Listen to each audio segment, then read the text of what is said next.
विभाजिता के नियम में आज है 11 से विभाजित संख्या। कैसे पता करेंगे कि कोई भी संख्या 11 से विभाजित है या नहीं है। तो देखिए एक संख्या ले ली हमने ये, अब ये पता करनी है ये 11 से विभाजित होगी या नहीं होगी। तो सबसे पहले इसके ऊपर नेमिंग कर लेते हैं।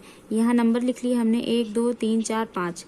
इसमें देखिए सम स्थान पर कौन कौन सी संख्या दी हुई है और विषम स्थान पर कौन कौन सी संख्या दी हुई है, उसको अलग कर लेते हैं।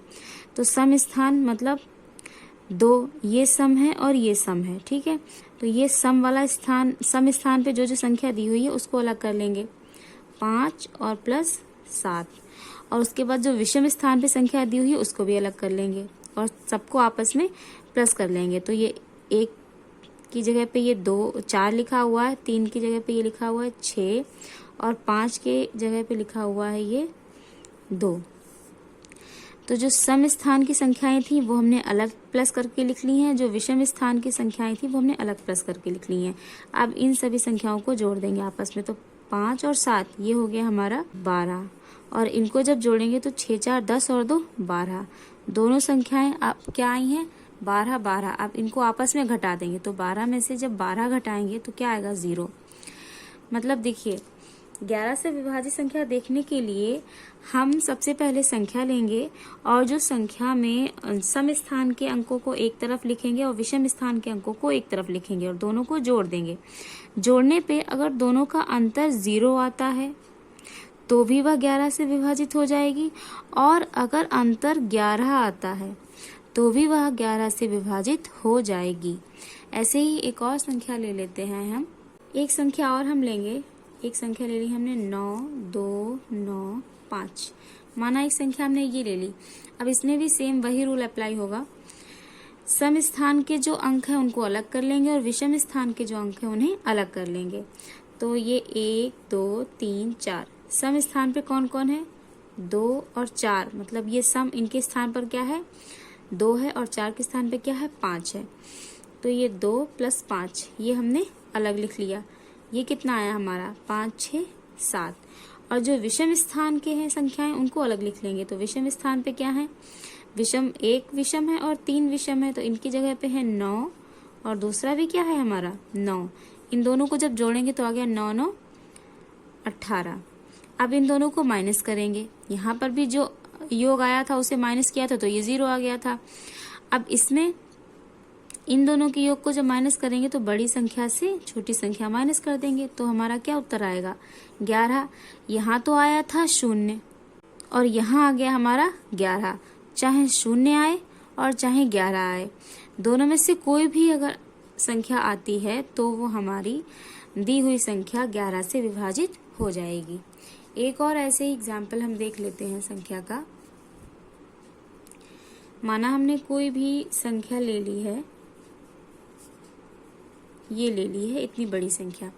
अब फिर से इसको करके देखेंगे हल करके। तो पहले लिख लेंगे ऊपर नंबर 1 2 3 4 5 6।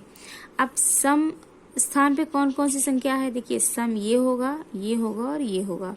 विषम 1 3 5 ये विषम होगा, तो सम वाली अलग कर लेंगे और विषम वाली अलग कर लेंगे। तो ये हो गई 9 7 और 1 और विषम वाली हो गई 8 + 6 + 3। अब सबको आपस में जोड़ लेंगे। तो 9 और 7 16 और 1 17, 8 6 14 और 3 17। ये भी कितना आ गया 17। अब दोनों को जब माइनस करेंगे तो कितना आया आंसर हमारा 0। ये भी संख्या 11 से विभाजित हो जाएगी। अगर 0 या 11 के अलावा कोई भी संख्या आती है तो वह हमारा 11 से विभाजित नहीं होगा। अगर 0 आता है या 11 आता है तो वह संख्या हमारी 11 से विभाजित हो जाएगी। नेक्स्ट है हमारा 12 से विभाजित संख्या। कैसे पता करेंगे कि कोई भी संख्या 12 से विभाजित है या नहीं है। तो देखिए दी हुई संख्या, कोई भी संख्या आपको अगर दी हुई है, अगर वो 3 से विभाजित हो रही है और 4 से विभाजित हो रही है तो वह संख्या 12 से भी विभाजित हो जाएगी। जैसे कि कोई संख्या ले लेते हैं हम 3 4 8, ये संख्या ले ली हमने। अब यह संख्या 3 से भी विभाजित होनी चाहिए और 4 से भी विभाजित होनी चाहिए। 3 से विभाजित होने का नियम क्या था? संख्याओं, जो भी संख्या दी हुई है उसके अंकों को आपस में जोड़ लेते हैं। तो ये हो जाएगा 4 3 7 और 8 7 14 15, ये टोटल इसका अंकों का योग आएगा 15। और 15 जो है वो 3 के पहाड़े में आता है। और फिर 4 से विभाजित होने का नियम क्या होता है? लास्ट के 2 नंबर ले लेते हैं और वो नंबरों को देखते हैं 4 से भाग करके ये कट जाएगा या नहीं कटेगा। तो 48 में अगर हम 4 का भाग करेंगे तो आएगा 4 एकम 4 और ये 4 दूनी 8, ये भी पूरा पूरा कट गया। तो अगर कोई भी संख्या जो हमें दी हुई है वो अगर हमारी 3 से कट रही है और 4 से कट रही है तो वह संख्या हमारी 12 से भी कट जाएगी। अभी लॉन्ग लगेगा, लेकिन जब धीरे धीरे आदत पड़ जाती है तो यह बहुत इजी हो जाता है मेथड। ऐसे ही एक नंबर और देख लेते हैं यहीं पे हम। अगला नंबर ले लेते हैं हम 5 6 4 3 2 4। माना कि ये संख्या ले ली हमने। अब ये संख्या क्योंकि काफी बड़ी है तो एकदम से हम कैसे पता करेंगे कि यह संख्या 12 से विभाजित होगी या नहीं होगी?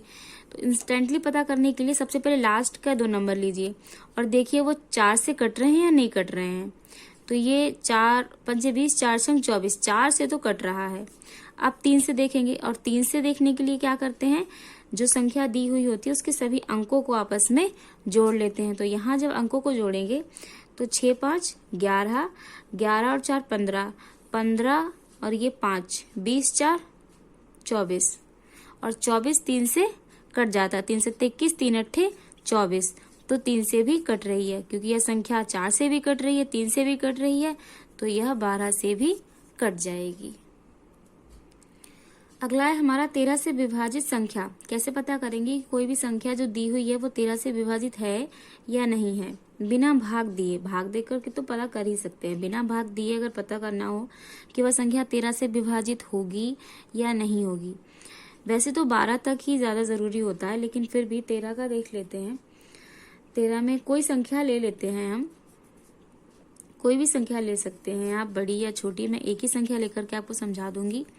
इस संख्या को हमें तब तक हल करना है जब तक यह 2 डिजिट में ना आ जाए। तो क्या करेंगे? सबसे लास्ट का अंक ले लेंगे इकाई का। इकाई में है यहाँ पे 8 और 8 का क्या करेंगे? 8 की मल्टीप्लाई करेंगे हम 4 से। तो ये जो 8 है, 8 की जब हम 4 से गुणा करेंगे तो ये आ जाएगा हमारा 32। अब इस 32 को बची हुई संख्या में जोड़ देंगे। जो इकाई का अंक हमने लिया था उसे हटा देंगे, बची हुई संख्या में हम जोड़ देंगे। तो 64 में 32 जोड़ देंगे, कितना आ जाएगा? 4 5 6, यहाँ 6 3 9 और ये 11। अब यहाँ लास्ट में आया 6। इसको तब तक हल करते जाना है जब तक यह 2 डिजिट में ना आ जाए। यहाँ आए 6, 6 की फिर से 4 से गुणा करेंगे। जो लास्ट का नंबर होगा इकाई का उसकी 4 4 से मल्टीप्लाई करते रहेंगे और जितना आएगा उसको बचे हुए नंबर में जोड़ते रहेंगे। तो 6 चौक 24, 24 आएगा, 6 को हटा दीजिए, 24 यहाँ जोड़ देंगे। 9 4 13, 1 2 3 1 4 और ये 143। फिर से 3 लेंगे और 3 की गुणा करेंगे हम 4 से। 3 की 4 से, 3 चक्कू 12। यहाँ क्या किया था? 6 की थी 4 से और ये आया था 6 चौक 24। यहाँ आया 12, इस 3 को हटाएंगे, यहाँ 12 के नीचे, 14 के नीचे लिख देंगे 12। फिर से जोड़ेंगे तो ये आएगा 4 5 6 और ये आएगा 2। ये आ गया हमारा 26। अब देखिए 2 डिजिट आ गई यहाँ पे। अब देखिए यहाँ पे ये 13 से कटेगा या नहीं कटेगा? तो 13 से जब हम भाग करेंगे 13 कम 13, 13 दूनी 26, ये कटता है। तो इसलिए कह सकते हैं कि यह संख्या 13 से विभाजित है। किसी भी संख्या को पता करना है अगर 13 से विभाजित है या नहीं है तो यही रूल अप्लाई करेंगे इसमें। अगला है हमारा 14 से विभाजित संख्या। ये देखने के लिए हम 2 और 7 को लेंगे। अगर कोई भी संख्या जो हमारी दी हुई है वो 2 से विभाजित हो रही है पूरी पूरी और 7 से विभाजित हो रही है तो वह संख्या हमारी 14 से भी विभाजित हो जाएगी। अब पता कैसे करेंगे? माना कोई संख्या दी हुई है हमारे पास, 2 ले देते 4 6 2, ये संख्या हमने ले ली, ठीक है। क्योंकि यहाँ पे लास्ट में 2 दिया हुआ है, इकाई के अंक पे 2 है, सम संख्या है और ये संख्या 2 से तो कट जाएगी। तो इसलिए क्योंकि 2 2 से कट जाएगा तो ये हो गई सम संख्या हमारी, इसलिए ये 2 से तो कट गया। अब बचा है 7। 7 से कैसे देखेंगे कि यह संख्या जो हमारी दी हुई है वह 7 से कटेगी या नहीं कटेगी? ज्यादा अच्छे से समझना है। तो आप पिछले वीडियो में देख लीजिए, वरना यहीं पे मैं समझा रही हूँ एक बार। ये नंबर है हमारा, कोई भी नंबर, ये नंबर ले लेंगे और नंबर के सबसे लास्ट वाला जो इकाई का नंबर है उसको लेंगे। इकाई के अंक है 2, 2 में हम करेंगे 5 से गुणा। देखिए 13 से जब विभाजित कर रहे थे तो उसमें 4 से गुणा कर रहे थे। 14 से देखना है तो यहाँ पे क्या करेंगे, 7 से अगर देखना है तो करेंगे जो लास्ट का अंक है 2, इसमें करेंगे हम 5 से गुणा, तो 5 दूनी 10 हो जाएगा। देखिए 4 6 2, इसमें हम 2 ले लेंगे इकाई का अंक और इसमें हम करेंगे 5 से गुणा, तो ये हो जाएगा 5 दूनी 10। अब ये जो 10 आएगा इसको बची हुई संख्या में जोड़ देंगे। ये अंक तो ले लिया था हमने, बची हुई संख्या कितनी है हमारी 46, इसमें हम इस 10 को जोड़ देंगे तो हमारा आएगा ये 56। अब ये जो 56 आया है ये देखिए क्या यह 7 के पहाड़े में आता है कि नहीं आता है, तो 7 अट्ठे 56 आता है, 8 पर जाएगा, तो इसका मतलब यह जो संख्या दी हुई है यह 2 से भी कट रही है और 7 से भी कट रही है, तो दी हुई संख्या हमारी 14 से विभाज्य है।